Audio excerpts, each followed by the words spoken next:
Selamat datang di Vita Edu Channel, yang khusus membahas soal pretest dan uji pengetahuan PPG. Jangan lupa like, subscribe, komen, and share. Selamat menyaksikan. Tapi sedikit banyak kita sudah belajar bersama, ya. Baik, ibu-ibu, izinkan saya share screen.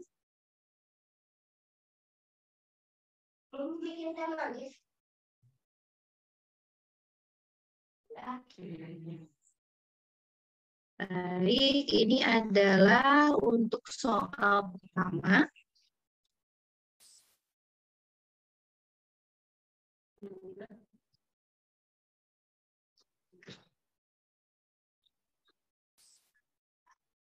Oke, ini soal pertama kita. Disajikan fenomena atau permasalahan pencernaan atau pernafasan. Mahasiswa mampu menganalisis sistem pernafasan dan atau pencernaan manusia. Ibu-ibu, ini adalah soal, mohon maaf, ini adalah materi di kelas 5, ya, sistem pencernaan dan sistem pernafasan. Nah, dari sini yang akan muncul adalah mengenai permasalahan pencernaan atau pernafasan. Tentunya nanti pas soal akan berkisar tentang permasalahan-permasalahan tentang pencernaan ataupun pernapasan, ya.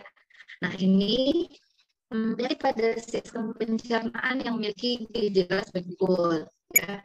Ada air dalam feses banyak, buang air susah, buang air besar, sesak nafas, menyerap kelenjar ludah, penyebabnya adalah kurang makanan besar. Nah, yang merupakan ciri dari penyakit sembelit, ya. Kira-kira yang mana? C. 3 dan 5 K, 1 dan 2, 2 dan 5. 2 dan 5. Oke, ini betul sekali, ya, Bu Devi, Bu Irma, jawabannya betul sekali. Jawabannya adalah C, 2 dan 5. Ibu-ibu, soal-soal UV ini kalau saya lihat sekarang itu lebih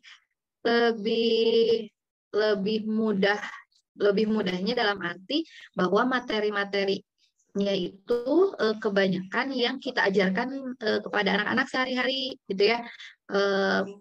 Ibu-ibu yang mengajar di kelas tinggi memiliki keuntungan yang lebih, ya, karena materi-materinya itu lebih tinggi daripada guru-guru yang mengajar di kelas rendah, gitu. Jadi kalau zaman dulu itu tesnya itu kebanyakan kayak soal-soal zaman kuliah, gitu, ya.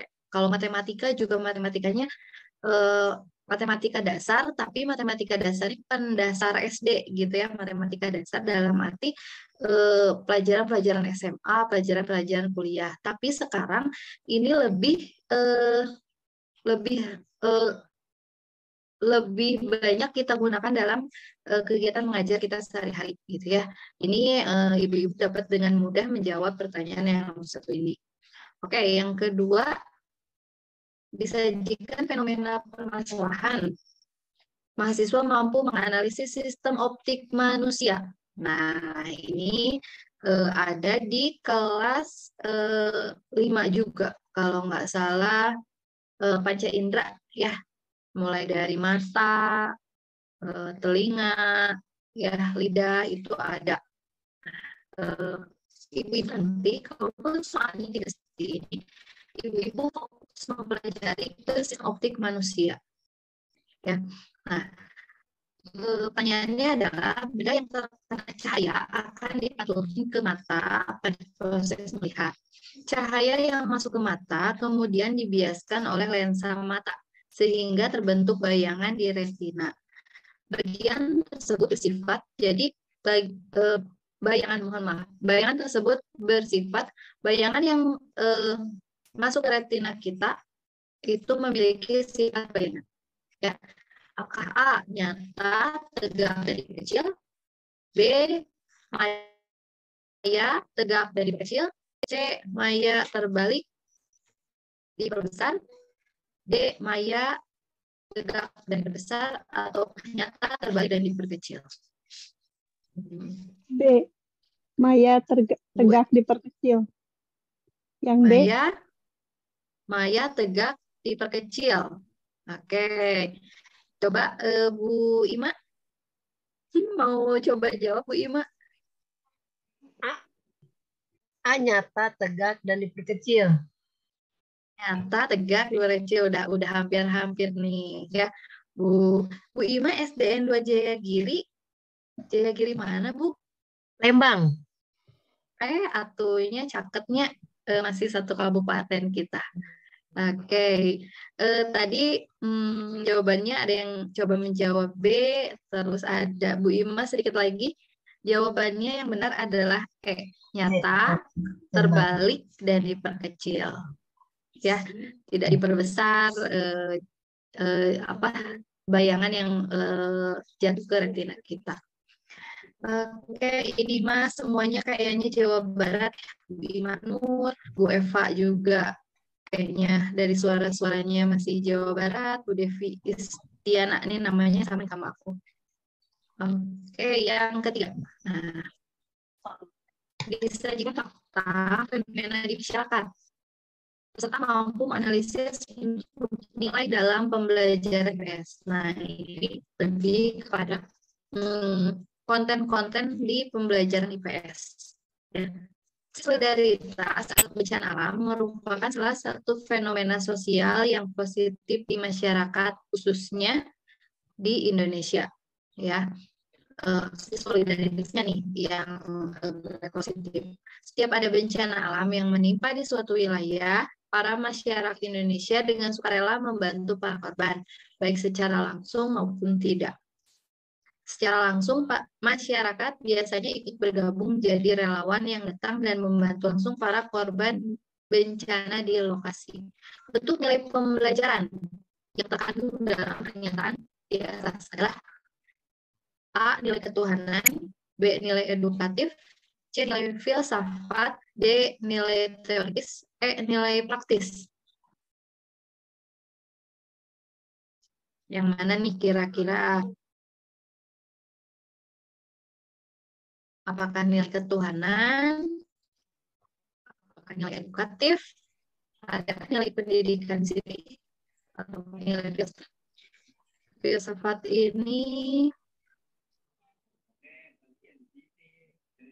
lebih pada nilai ketuhanan ya Bu. Oke, Bu Eva. Ketuhanan ya. Kenapa nih Bu Eva nilai ketuhanan jawabannya? Karena saling membantu sesama manusia. Nah, betul. Di sini kita bisa lihat bahwa ada aksi solidaritas ya. Solidaritas itu tadi Bu Eva menyatakan kalau saling membantu sama manusia. Jadi ketuhanan ini tidak hanya seperti beribadah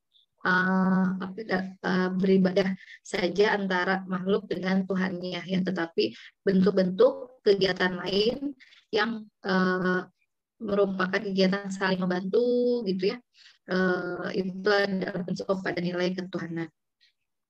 Selanjutnya masih ya Ibu, kemarin juga dari pas pertemuan pertama 1 sampai 5 dilibas betul semua, hebat rupanya ya. Nah, ini yang keempat. Disajikan fakta fenomena di masyarakat, peserta mampu menganalisis ruang lingkup kajian pembelajaran IPS.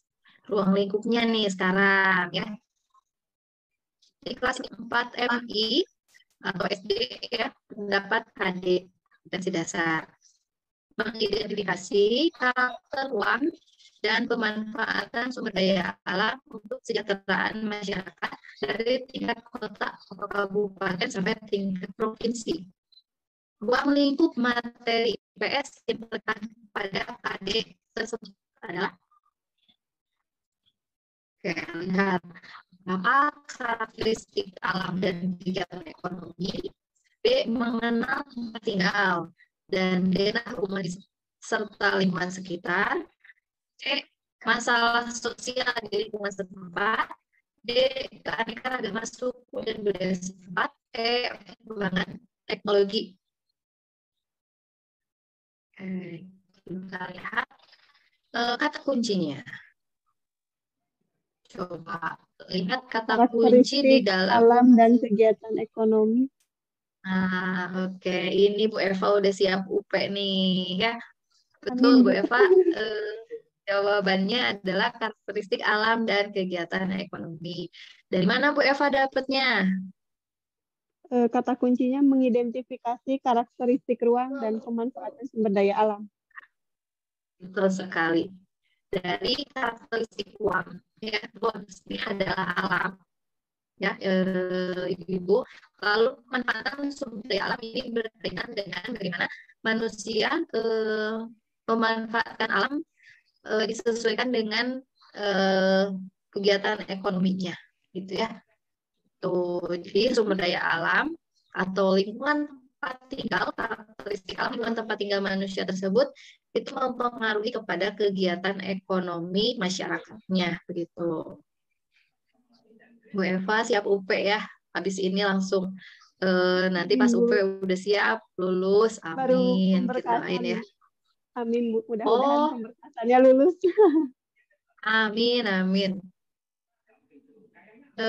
Nomor 5. Disajikan fenomena pembelajaran di sekolah serta menilai fakta pembelajaran IPS di SD MI di Indonesia. Nih, Bapak Sutrisno adalah guru IPS SD dan akan mengajarkan materi masalah sosial di lingkungan sekitar. Bapak Sutrisno menggunakan media gambar yang menunjukkan berbagai masalah sosial di lingkungan sekitar, seperti kemiskinan, rumah kumuh, dan banjir. Melalui penggunaan media pembelajaran tersebut, Bapak Sutrisno mengharap siswa tergerak dan tersentuh untuk membantu mengembangkan apa saja yang tidak terkait dan masih layak untuk disebutkan. Melihat uraian di atas, yang masuk pembelajaran IPS adalah faktanya ya. A. Masalah sosial di lingkungan sekitar. B. Kemiskinan, rumah kumuh, dan banjir. C. Penggunaan media gambar.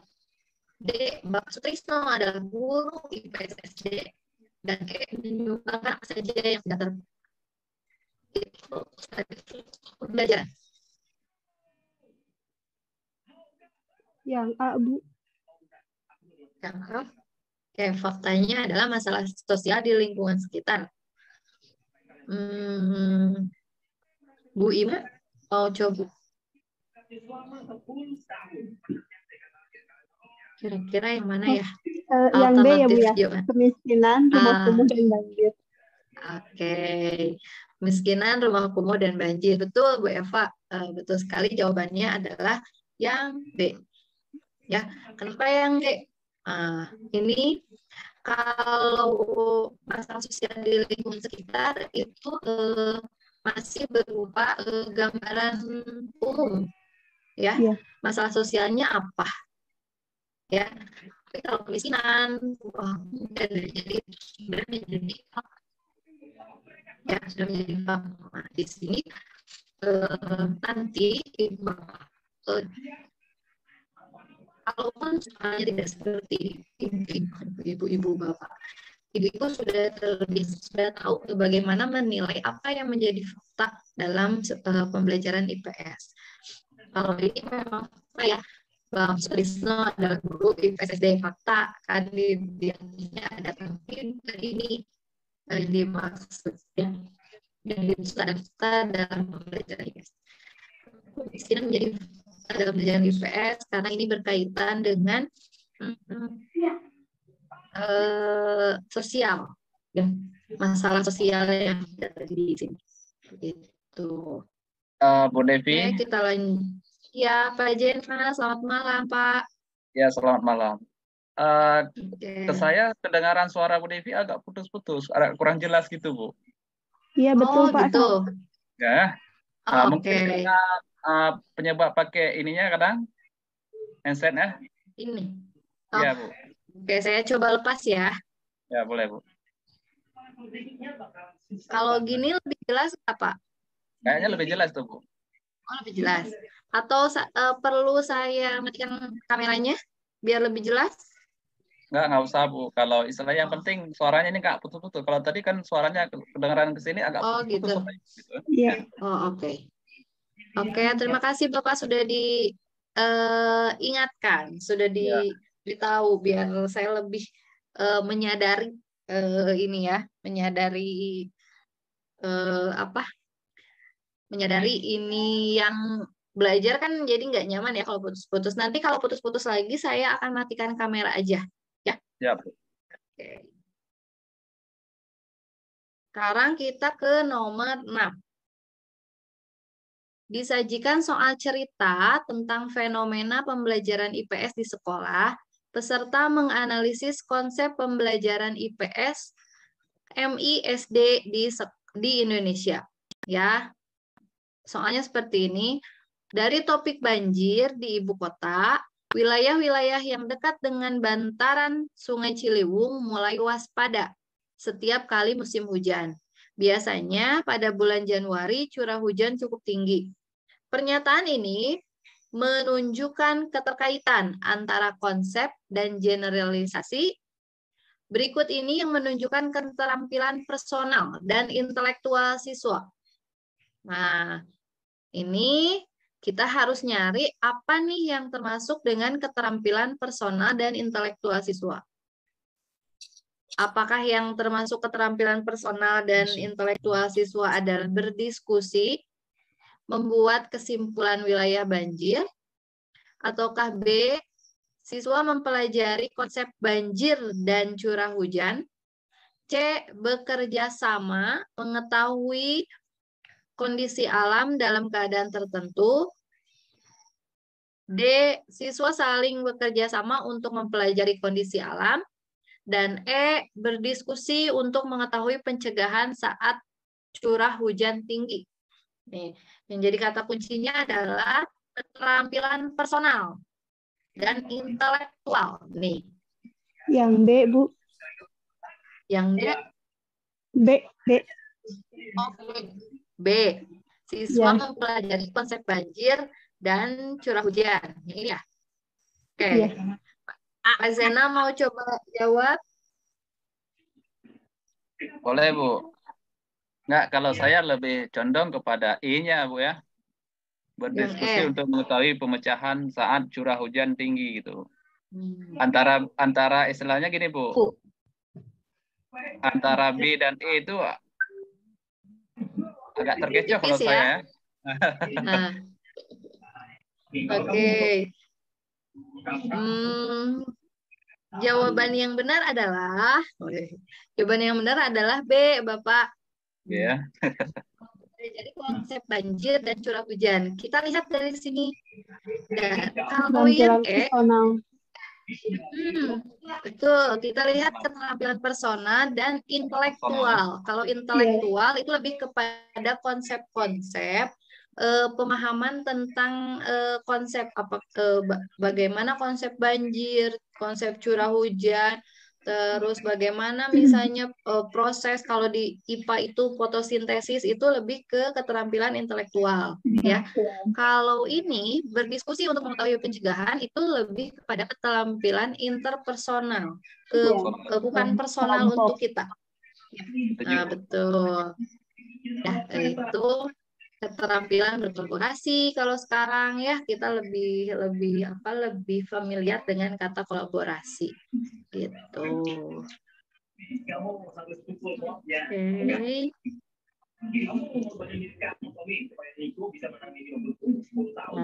ini kita masuk ke PPKN. Disajikan fenomena kehidupan warga negara, mahasiswa mampu menganalisis hakikat pembelajaran PPKN abad 21. Mempelajari PPKN dimaksudkan sebagai upaya agar peserta didik dapat memahami hak dan kewajiban sebagai warga negara. B. Meneladani para tokoh pendiri bangsa yang sangat berjasa bagi negara. C. Mempersiapkan diri agar bisa menjadi politisi yang jujur di masa yang akan datang. D. Memiliki kepedulian yang tinggi dalam membantu masyarakat. E. Mengenal berbagai karakteristik budaya bangsa Indonesia.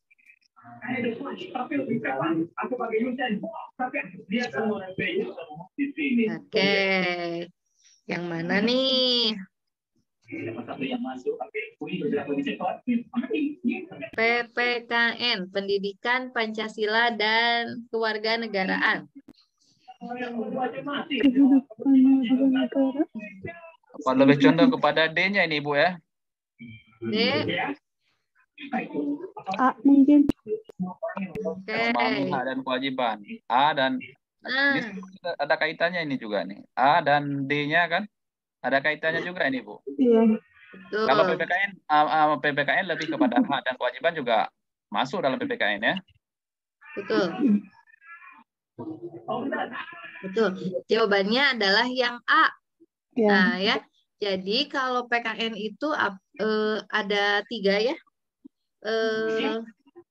Kalau saya nggak salah, jadi warga negara yang baik, ya, good citizen, yang itu ya. Aduh, saya juga agak-agak lupa, tapi untuk PPKN hakikat pembelajarannya adalah memahami hak dan kewajiban sebagai warga negara. Jadi to be a good citizen nantinya gitu ya, untuk jadi seorang warga negara yang baik. Baik. Gitu. Jadi warga negara yang baik. Nah, Bapak Ibu, karena sekarang udah ada bapak-bapaknya ya. Bapak Ibu, nanti kalau belajar lagi setelah ini untuk persiapan, Bapak Ibu bisa mulai carinya pakai kata kunci yang ininya. Nah, hakikat PPKN abad 21. Boleh googling ya. Jadi Bapak Ibu tahu hakikat pelajaran PPKN itu apa saja gitu ya. Jadi dari kisi-kisi ini kita mulai bertolak untuk mulai belajarnya, kita mulai dari lihat kisi-kisinya apa saja. Kalau PPKN itu karena bukan ilmu pasti, jadi tadi antara A dengan D itu hampir-hampir gitu ya. Kita ada ragu-ragu menjawab antara A dan D gitu ya. Beda kalau seperti yang sains, matematika atau IPA itu pasti kita menjawabnya. Kalau ini memang masuk. Yang D memang masuk. Ini kewarganegaraan ya, gitu ya. Nilai-nilai Pancasila masuk. Tapi yang lebih tepat memahami hak dan kewajiban sebagai warga negara. Sekarang disajikan deskripsi kompetensi. Mahasiswa dapat menganalisis rumusan KI, KD dalam kaitan dengan penyusunan IPK. Ibu Bapak nanti mungkin soal-soal mungkin nanti disesuaikan dengan kurikulum Merdeka. Ya. Tapi Ibu Bapak nanti harus paham KI itu apa, setaranya di kurikulum Merdeka, ya, KD itu apa. Nah, ini penyusunan IPK. Kalau IPK itu adalah indikator pencapaian kompetensi. Ya. Hampir sama sebenarnya, cuman yang beda adalah penamaan, labeling pada kurikulum Merdeka. KD 3.3, membandingkan 2 bilangan sampai 2 angka dengan menggunakan kumpulan benda-benda konkret. Yang sesuai untuk KD di atas adalah A. Menghitung banyak antrian untuk mencuci tangan. B. Merinci banyak kegiatan saat makan. C. Rinci tugas masing-masing anggota keluarga. D. Menghitung banyaknya siswa kelas 5 dan kelas 6 saat upacara Senin. Dan E. Menghitung banyaknya anak yang tidak masuk sekolah dalam 2 hari. Nah, cluenya adalah gimana, Bu? Yang D, Bu. D. D. Ya. D. Menghitung banyaknya siswa kelas 5. Siswa kelas 5 dan kelas 5 saat upacara hari Senin. Oke. Lain itu,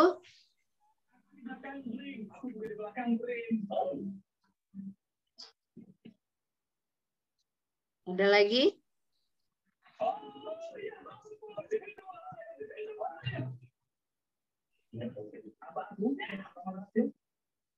Oke, betul ya. Jawabannya adalah yang D. Ya, jawabannya D. Ini benda-benda konkret. Jadi kalau pada saat upacara ini kita bisa menghitung secara langsung anak-anaknya, gitu ya. Ataupun misalnya nanti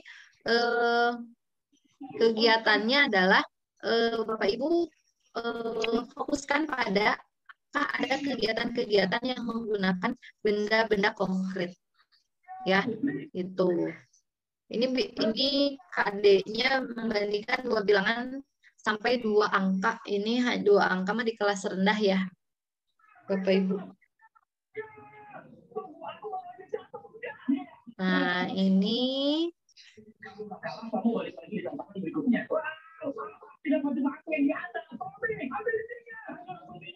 nomor 9. Disajikan contoh IPK. Indikator pencapaian kompetensi mahasiswa dapat menentukan kriteria IPK yang bermuatan tuntutan pembelajaran abad 21 serta penguatan pendidikan karakter PPK. Pembelajaran abad 21 secara sederhana diartikan sebagai pembelajaran yang memberikan kecakapan abad 21 atau 4C ya. Communication, collaboration, critical thinking, and problem solving. Yang keempat adalah creative and innovative. Berdasarkan taksonomi Bloom yang telah direvisi oleh Paul Anderson, kemampuan yang dicapai siswa adalah menilai dan menganalisis. Kedua kemampuan tersebut merupakan kemampuan apa? LOTS, low order thinking skill, atau MOTS, ya, medium order thinking skill. Kalau ini yang high order thinking skill, atau ini mah ini ya pengecoh ya, Bapak Ibu ada shoot. Ini pengecoh yang D. Saya langsung delete, ini nggak dibeli antara LOT, MOTS, atau HOTS. Kalau menilai dan menganalisis nih masuknya apakah LOTS, apakah MOTS, atau HOTS? HOTS. HOTS ya. Kenapa Bu Eva? Karena berpikir tingkat tinggi. Kenapa? Kenapa bisa tahu berpikir tingkat tinggi?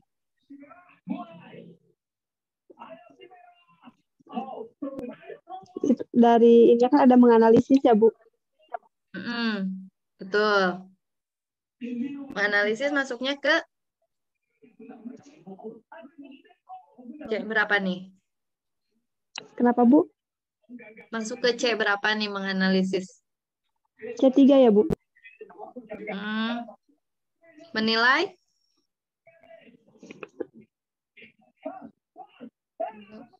Menilai masuk ke evaluation, masuk ke C5. Ya. Jadi betul jawaban Bu Eva ini adalah HOTS. Taksonomi Bloom itu ada C1 sampai C6 ya. Bapak Ibu C1 dan sampai C6. Nah, C1 dan C2 itu LOTS, C3 itu MOTS, C4 sampai C6 itu sudah pada tingkatan HOTS. C1, C2, C3 kalau berarti kita mulai HOTS dari C4.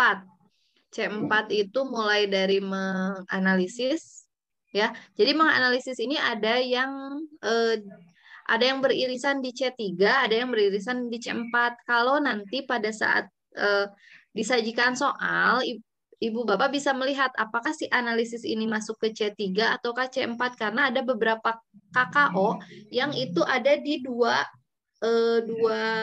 kolom gitu ya. Kalau saya biasanya membedakannya lihat apakah ini tingkat kerumitannya, tingkat berpikirnya. Kalau HOTS itu berpikirnya tidak bisa satu langkah berpikir, anak bisa langsung menjawab soal. Gitu. Menilai ini evaluation ini ada di C5 dan C6-nya adalah create atau membuat atau mengkreasi. Ya. Jadi dari C1 sampai C6 agak sulit Bapak Ibu menghafal karena KKO-nya itu memang banyak, tapi yang perlu yang perlu kita ingat adalah poin-poinnya saja. Ya. Kalau 1 pemahaman, ya. 2 C2. Ada yang masih ingat C2? Pengetahuan, pemahaman. C3 aplikasi, C4 analisis, C5 mengevaluasi, C6 berkreasi. Nomor 10, disajikan data dan informasi tentang usia peserta didik. Antara 7 sampai 17 tahun, mahasiswa dapat menentukan model, pendekatan, strategi pembelajaran berdasarkan teori perkembangan intelektual peserta didik. Bu Lely akan membelajarkan materi listrik statis di kelas 6. Ada ya kita materi listrik.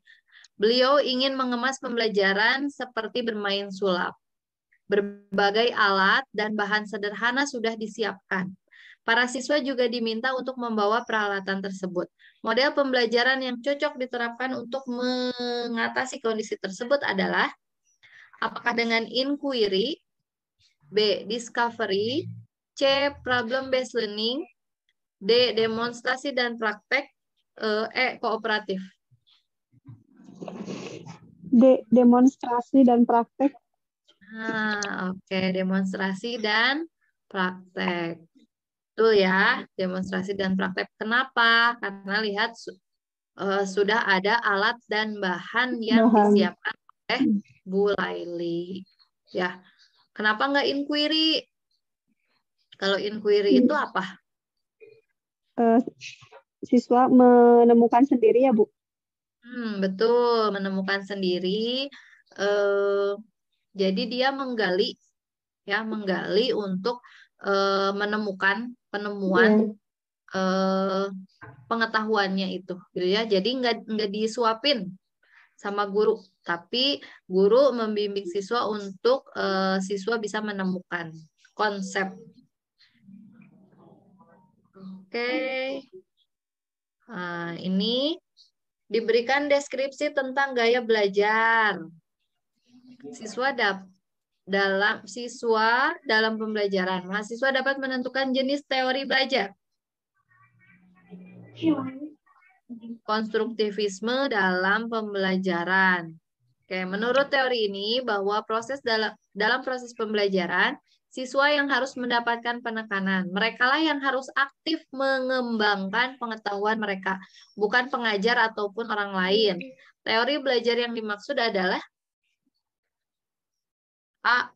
konstruktivisme, B. kognitivisme, C. behaviorisme, D. humanisme, dan E. afektivisme.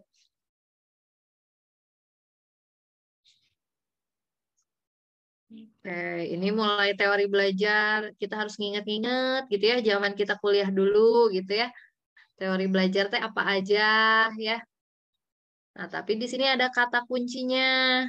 Oke, siapa yang bisa menemukan kata kuncinya?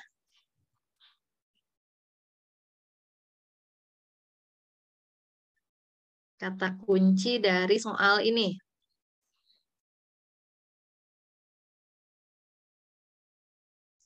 Merekalah yang harus aktif mengembangkan pengetahuan mereka.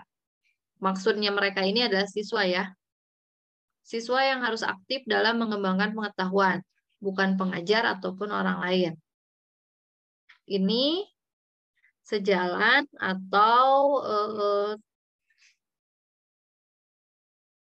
aktivitas pembelajaran yang mendorong pada pengembangan pengetahuan yang dibangun oleh siswa itu adalah yang A, teori konstruktivisme. Ya, jadi di teori konstruktivisme ini, siswa itu konstruksi ya, Bapak Ibu, konstruksi itu membangun ya, mengembangkan pengetahuan mereka sendiri ya. Jadi dalam teori konstruktivisme, guru harus dapat menyajikan pembelajaran yang bisa mendukung anak untuk bisa membangun pengetahuannya. Jadi kita harus sering kasih stimulus, kasih sebuah teka-teki gitu ya, yang bisa membuat rasa ingin tahu siswa, lalu siswa nanti mengkonstruksi pengetahuannya. Dia membangun pengetahuannya sendiri dari rasa ingin tahu itu. Gitu. Oke, ini masih tentang model, pendekatan, strategi ya. Sebagai seorang guru kelas 6, Ibu Ainun ingin mengajar materi bahasa Indonesia. Berikut ini adalah strategi pembelajaran yang tepat dalam mengajarkan keterampilan menyimak pada siswa kelas tinggi. Menyimak. Apakah A, directed listening and thinking activities, B, directed listening activities, C, question and answer, D, directed reading and thinking activities, ataukah E, directed reading activities? Menyimak. Yang A, Bu. Oke. Yang A ya.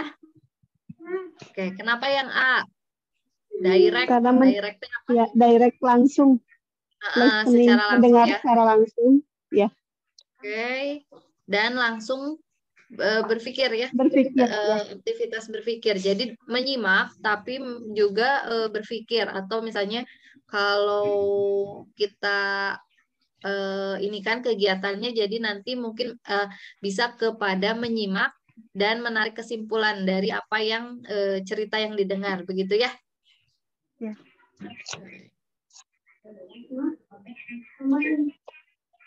Bu Eva, ini berarti baru pemberkasan untuk pretest gitu? Iya, Bu. Oh, oke. Kalau Pak Zaina, Bu Ima, yang lainnya itu sudah proses PPG-nya sudah, Pak? Udah. Udah, kami tinggal UP aja, Bu. Oh, oke. Tinggal UPA. Berarti Bapak angkatan terakhir di tahun 2022 kemarin yang UP-nya kepotong ya? Ya, betul. Enggak kepotong, tapi memang retaker, Bu. Kalau saya secara pribadi retaker. Oh, retaker. Oh, oke. Oh, kan yang tahun kemarin juga ada yang belum UKM PPG ya? Tahun kemarin yang 2022, baru tahun ini dilaksanakannya. Saya kira yang angkatan itu. Oke, lanjut ya. Disajikan informasi tentang kegiatan pembelajaran. Mahasiswa dapat menentukan model, pendekatan, strategi pembelajaran untuk pengembangan kemampuan berpikir inovatif.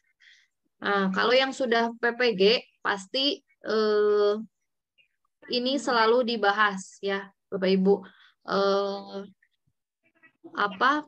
Perangkat pembelajaran yang Bapak Ibu buat juga kan ya harus inovatif, terus menggunakan model pembelajaran yang mendorong kepada keterampilan berpikir tingkat tinggi ya.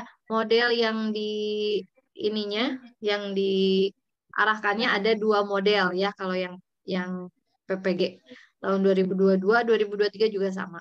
Nah, ini contoh soalnya Pak Larso melaksanakan pembelajaran dengan menggunakan masalah sebagai langkah awal dalam pengumpulan dan mengintegrasikan pengetahuan baru berdasarkan pengalamannya. Dimulai dengan memunculkan pertanyaan penuntun, guiding question, dan membimbing peserta didik berkolaboratif dan mengintegrasikan berbagai subjek atau materi dalam kurikulum. Pembelajaran yang dilaksanakan oleh Pak Larso tersebut merupakan model pembelajaran A.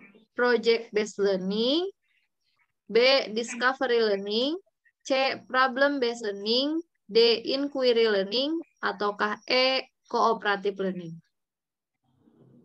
C. Problem based learning. Oke, problem based learning ya. Nah, di PPG nanti didorongnya untuk dua model pembelajaran ya, antara project based learning dengan problem based learning. Kalau ibu-ibu nanti melaksanakan PPG gitu ya. Kenapa jawabannya C? Jelas di sini ada masalah. Walaupun pada discovery learning ini juga yang pada saat pertama diajarkan itu ya, pembelajaran itu kita berbasis masalah. Discovery learning juga sama. Ya, hanya di sini ada apa perbedaannya?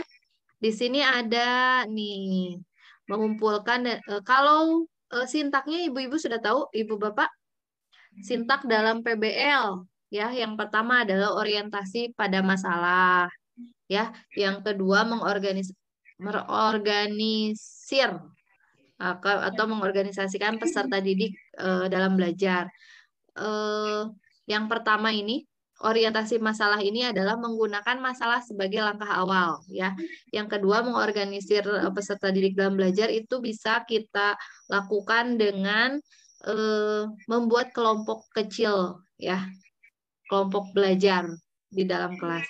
Lalu yang ketiga adalah mengumpulkan data. Yang keempat adalah sebentar saya ingat mempresentasikan ya penyajian hasil dari diskusi, dan yang keempat adalah evaluasi begitu. Nah, untuk PBL juga ada yang 4 sintaknya, ada yang 5, ada yang 6. Tapi yang sering digunakan adalah yang 5 sintaknya. Nah, terus sedikit membahas perbedaan model, pendekatan, dan strategi sama metode ya. Kalau model ini Bapak Ibu ini ketat, sintaknya harus terpenuhi dan tidak boleh ada yang terlewat. Itu model ya. Kalau pendekatan yang sering kita tahu adalah scientific ya. Itu model itu adalah lingkaran terluar ya dari kegiatan pembelajaran. Lingkaran terluarnya adalah model PBL misalnya. Lalu di dalam model PBL itu kita bisa menggunakan pendekatan ya. Pendekatannya apakah scientific misalnya ya, ataukah kalau matematika pendekatan realistik misalnya ya. Nah, di dalam di lingkup yang lebih kecil lagi ada strategi. Di lingkup yang lebih kecil lagi ada metode. Jadi di dalam satu model dimungkinkan ada banyak metode yang kita gunakan. Gitu. Kalau cooperative learning ini jelas ya, Ibu Bapak, ini lebih condong kepada pembelajaran secara berkelompok, berdiskusi begitu ya. Nah, ini disajikan beberapa contoh materi pokok bahan ajar. Mahasiswa dapat menyusun materi ajar berdasarkan struktur pengetahuan faktual, konseptual, prosedural, dan metakognitif. Nih, ada 4 nih. Faktual, konseptual, prosedural, dan metakognitif. Dalam sebuah pembelajaran menyajikan fenomena alam, data cuaca, iklim, fenomena longsor, banjir, kekeringan, atau gejala lain yang aktual dan update. Fenomena sosialnya kemacetan, kepadatan, migrasi, macet, mudik, urbanisasi, dan lain-lain. Konten materi di atas termasuk ke dalam pengetahuan apa? Apakah A. konseptual, B. faktual, C. prosedural, D. kognitif, mohon maaf harusnya metakognitif ataukah keterampilan?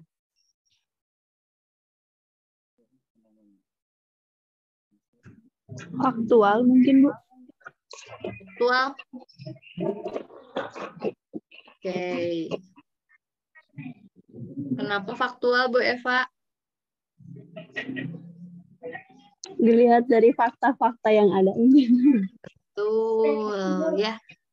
Oke, betul. Jawabannya betul. Faktual, ya. Faktual itu fakta-fakta.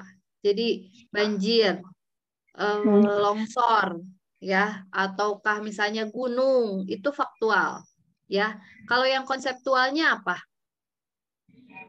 Konseptualnya adalah konsep dari gunung. Gunung teh apa, gitu ya?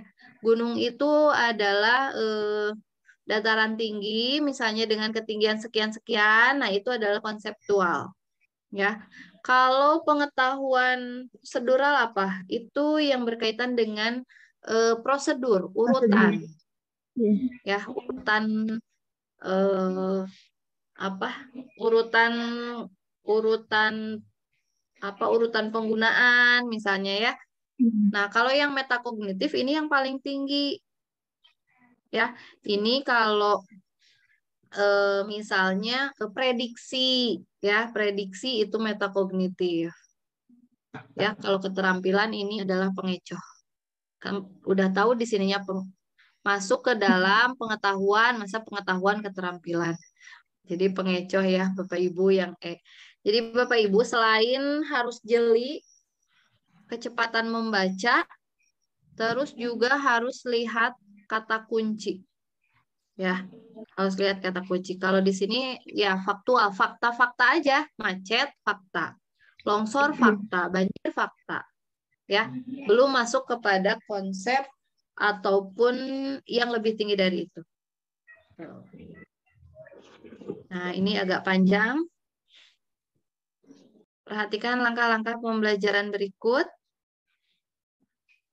Guru menunjukkan gambar-gambar kegiatan, usaha, dan pekerjaan, serta kegiatan ekonomi di lingkungan sekitar. Guru menunjukkan teks tentang berbagai kegiatan usaha, pekerjaan, serta kegiatan ekonomi di lingkungan sekitar. Selanjutnya, secara bergantian, siswa diarahkan untuk membaca teks berbagai kegiatan usaha dan pekerjaan, serta kegiatan ekonomi di lingkungan sekitar. 4. Guru bersama siswa melakukan tanya jawab tentang berbagai kegiatan usaha dan pekerjaan, serta kegiatan ekonomi di lingkungan sekitar yang ada dalam teks bacaan. Yang kelima, siswa ditugaskan untuk bercerita di depan kelas tentang pekerjaan ayah dan ibunya, serta para tetangganya di sekitar rumah. Yang keenam, siswa ditugaskan untuk menceritakan kegiatan usaha dan pekerjaan, serta kegiatan ekonomi di lingkungan sekitar sekolah. Langkah-langkah pembelajaran di atas dapat diasumsikan sebagai pendekatan. Nah, ini ya yang bikin kita suka rada-rada, aduh, lihat pertanyaannya atau lihat soalnya aja udah sepanjang ini, gitu ya. Itu yang butuh waktu dan kadang kita harus bacanya berulang kali gitu. Apakah saintifik? Apakah kontekstual, kooperatif, tematik, atau pembelajaran aktif? Pendekatannya.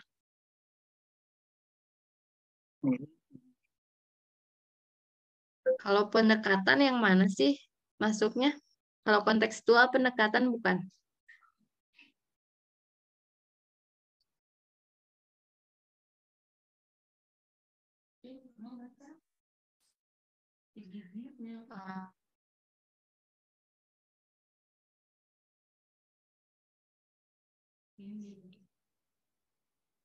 Pendekatan, ada yang mau coba jawab?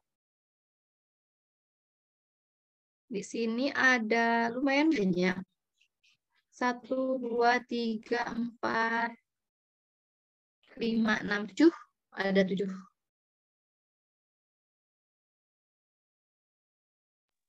Kontekstual ya, Bu? Kontekstual. Kenapa kontekstual? Berkaitan langsung guru dengan siswa dalam pembelajarannya. Oke.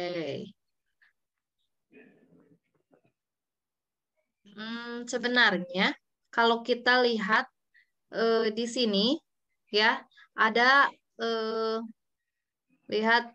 memperlihatkan gambar-gambar kegiatan usaha, pekerjaan serta kegiatan ekonomi di lingkungan sekitar. Gitu ya. Mungkin Bu Eva lebih condong ke situnya, ke lingkungan sekitar. Nah, kontekstual itu bukan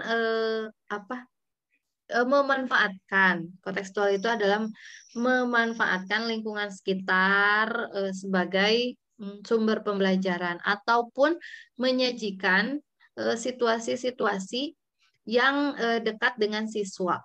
Ya, kalau siswa SD dekatnya dengan kondisi seperti apa gitu ya, kontekstual. Misalnya kalau dalam pelajaran matematika anak suka permen kan, anak SD gitu ya. Jadi kalau soal-soal matematikanya gunakan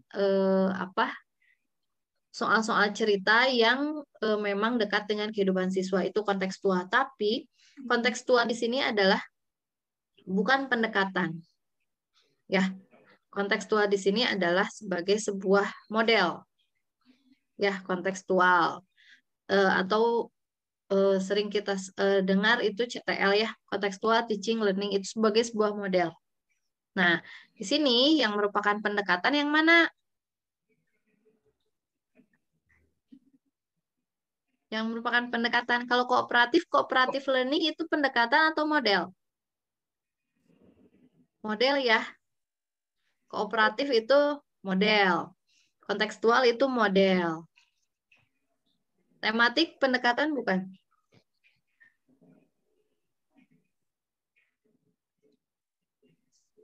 Yang paling kentara mana pendekatan? Yang A ya, Bapak Ibu. Scientific, 5M. Ya. 5M, diingat-ingat lagi nih yang 5M nih, pendekatan. Terus ini ada di atasnya. Kalau kita lihat isi ya, penentuan pendekatan pembelajaran yang tepat sesuai dengan tuntutan K13. Ya, K13 kan pakainya pendekatan saintifik.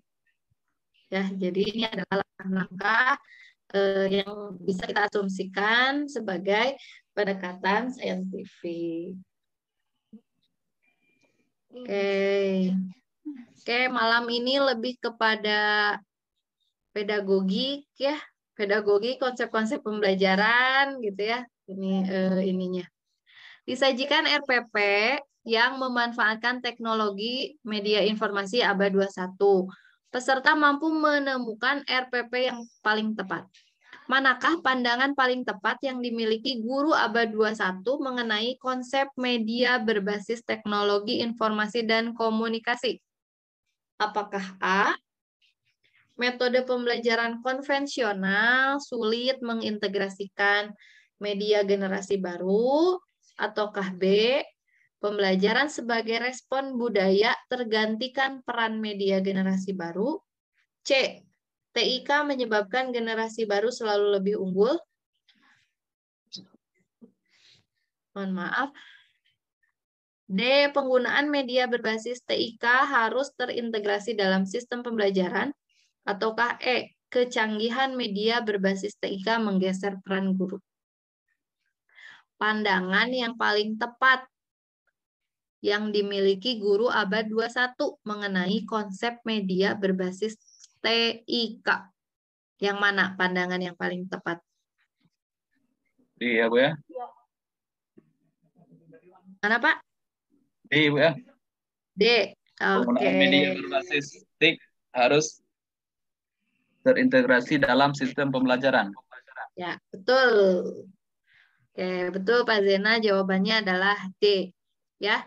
Ini kalau di kegiatan PPG kita kenal dengan TPACK. Ya, TPACK. TPACK. Technological, Pedagogical, Content Knowledge. Ya, atau pengintegrasian ICT.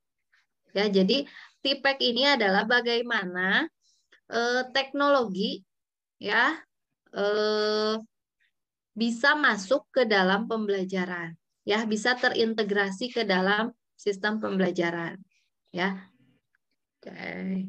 Kalau yang PPG, yang sudah PPG pasti tahu TPEK, ya ICT, terintegrasi ICT. Waktu bikin RPP harus ada unsur TPEK-nya. Unsur TPEK-nya kalau dalam rumusan tujuan pembelajaran seperti apa? Misalnya begini, Ibu dan Bapak. Melalui tayangan PowerPoint, siswa dapat menentukan empat hal yang mempengaruhi perubahan iklim, misalnya gitu. Nah, TPEK-nya adalah melalui tayangan PowerPoint. Jadi, TIK, ya, teknologi informasi komunikasi itu diintegrasikan dalam pembelajaran. Jadi, kita menggunakan teknologi di dalam pembelajaran kita. Nah, TPEK ini juga muncul pada saat proses pengoperasian. Jadi tidak hanya pada saat video ditayangkan gitu, tapi bagaimana guru itu dapat mengoperasikan si teknologi, si alat tersebut itu sudah termasuk ke dalam TPEK, Technological Pedagogical Content Knowledge, gitu ya, mengintegrasikan semuanya, mulai dari teknologi, pedagogik, pembelajaran pada anak, ya, content, knowledge, pengetahuan, gitu. Nah, ini, aduh ini teh, mohon maaf ini tumpuk-tumpuk begini. Disajikan deskripsi tentang konsep evaluasi pembelajaran. Mahasiswa dapat mengambil kesimpulan tentang pengertian, ciri, tujuan, dan manfaat evaluasi pembelajaran. Untuk melihat bagaimana cara menggunakan komputer dengan baik dan benar, guru harus menyuruh peserta didik untuk mempraktekkan atau mengoperasikan penggunaan komputer yang sesungguhnya sesuai dengan prosedur yang baik dan benar. Dari pernyataan di atas, tes evaluasi yang digunakan adalah A. Tes kinerja, B. Tes lisan, C. Observasi, D. Studi kasus, atau E. Portofolio. A. Tes kinerja, Bu. Oke. Kenapa tes kinerja, Bu Eva? Karena mempraktikkan atau mengoperasikan penggunaan komputer. Cara kerja komputer. Oke, betul ya. Kinerja ya, kita lihat di sini. Kuncinya adalah mempraktikkan dan mengoperasikan penggunaan komputer. Ini tes kinerja ya. Sebentar ya, Bapak Ibu.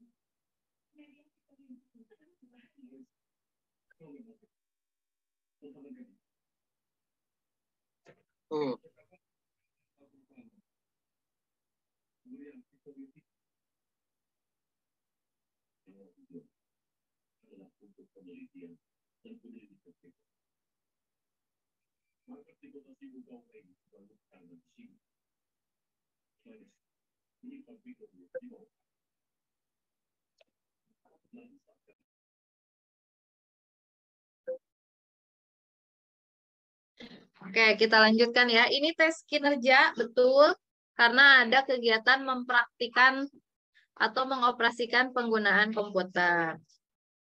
Ada chat dari Pak Zainal. Kalau bisa soalnya di-share beserta kuncinya agar mengulang lagi. Agar bisa mengulang lagi, siap. Nanti minta sama Pak Andri, apa ya? Nanti saya kirimin. Sama kuncinya, kunci gemboknya nanti saya kasih. Oke, untuk tes lisan ini biasanya untuk tes pengetahuan, ya, Bapak Ibu.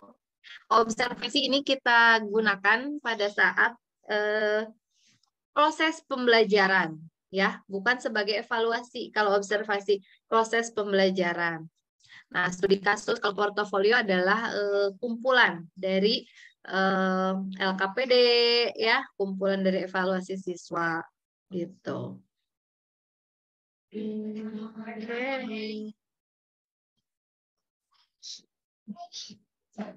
Oke. Ini udah ke bold nih. Ya. Upaya merancang pengayaan bagi peserta didik yang mencapai ketuntasan belajar optimal tampak pada kegiatan guru sebagai berikut. Ini udah tanggung dikasih bold ini. Maaf, tidak Jawabannya D ya, Bu. Ya, katanya. Jawabannya D karena itu item sendiri. Oke. Pengayaan ya, Ibu Bapak. Nah, yang harus kita perhatikan, pengayaan ini bukan pemberian ulang soal, gitu ya. Pengayaan ini adalah menjadi satu proses pembelajaran yang lebih tinggi tingkatannya, atau kalau ini materinya bisa lebih luas lagi, begitu. Tapi perlu diingat, remedial pengayaan ini bukan memberikan tiba-tiba aja ngasih soal yang lebih tinggi lagi, ataupun remedial itu ngasih soal lagi, evaluasi lagi dengan yang lebih mudah dari itu atau setara. Tidak.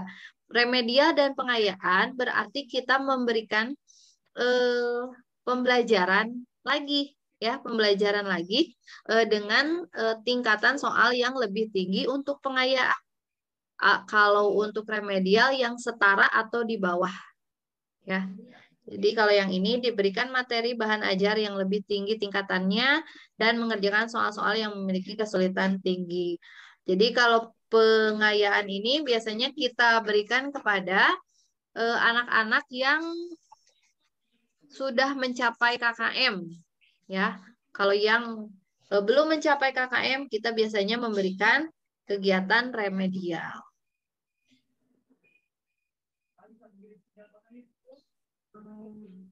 Nah, ini ada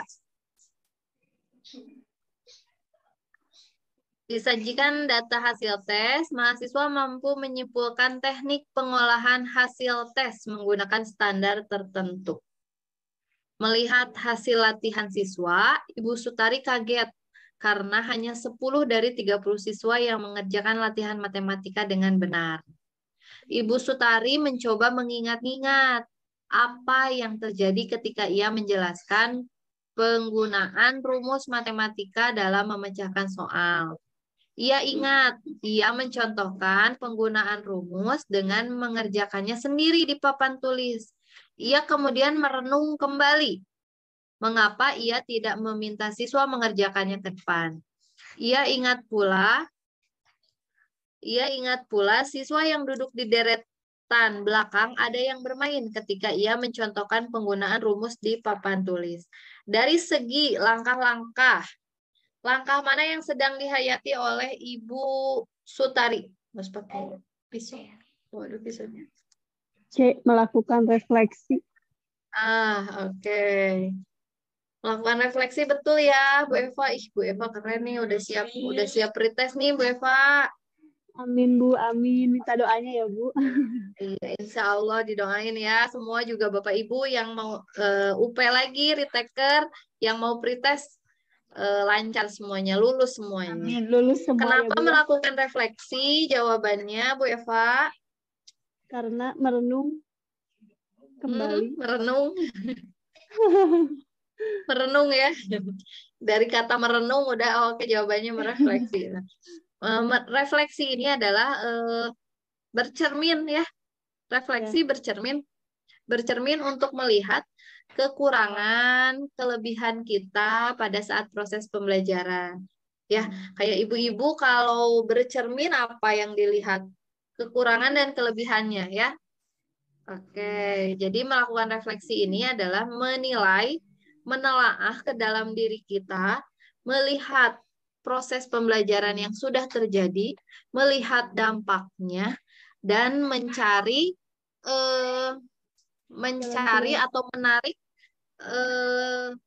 bagaimana untuk perbaikan ke depannya, gitu ya. Ini adalah proses refleksi.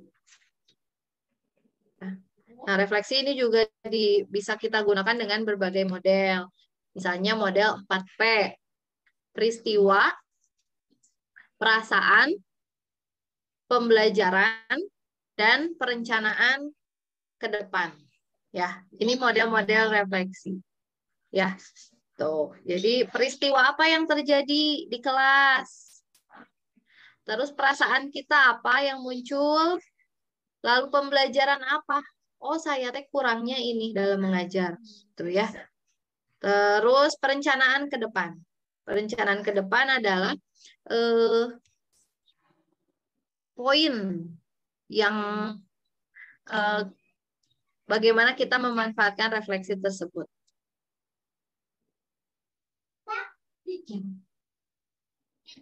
Nah, ini disajikan deskripsi tentang kegiatan PTK, penelitian tindakan kelas. Mahasiswa mampu mengidentifikasi langkah-langkah PTK yang sistematik. Model rancangan PTK terletak pada alur pelaksanaan tindakan yang dilakukan. Hal ini sekaligus menjadi penanda atau ciri khusus yang membedakan PTK dengan jenis penelitian lainnya. Adapun alur penelitian tindakan yang dimaksud adalah, diingat-ingat PTK ini apa saja alurnya? Ada yang ingat? Apa, Bu? Yang C mungkin, Bu. Yang C, perencanaan, observasi, diobservasi dulu, baru pelaksanaan tindakan. Enggak ketukar.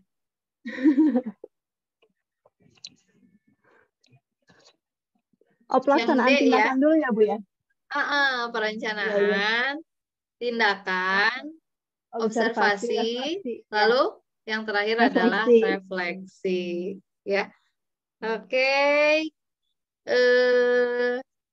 Nah, ini PTK itu kan ini ya spiral. Maksudnya nanti kalau setelah refleksi itu kita misalnya belum mencapai maksudnya kepuasan si peneliti, kita bisa balik lagi ke atas, ke perencanaan, tindakan, observasi, dan refleksi lagi.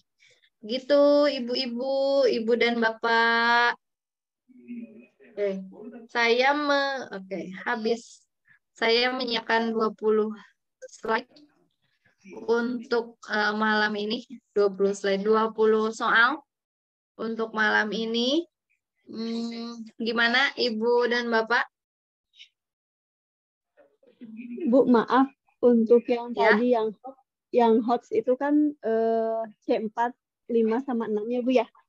Ya. Kalau yang C1, 2, 3 itu tadi masuknya ke mana ya, Bu ya? Lots kalau itu ya, Bu? Lots, Bu. C1, C2 itu lots. Iya. C3 itu mods. Mods. Terima kasih, Bu. Ya, sama-sama. Oke. Adakah lagi Ibu Bapak yang mau ditanyakan? Oke. Baik. Jika tidak ada, mungkin kita akan mengakhiri ya pertemuan kita malam ini. Baik, terima kasih Bu Devi dan juga ibu-ibu dan bapak sekalian, karena bapaknya hanya satu nih, Pak Zainal yang hadir. Saya memang tahu. Dan ya Ibu, sorry, saya stop dulu ya ini, lupa.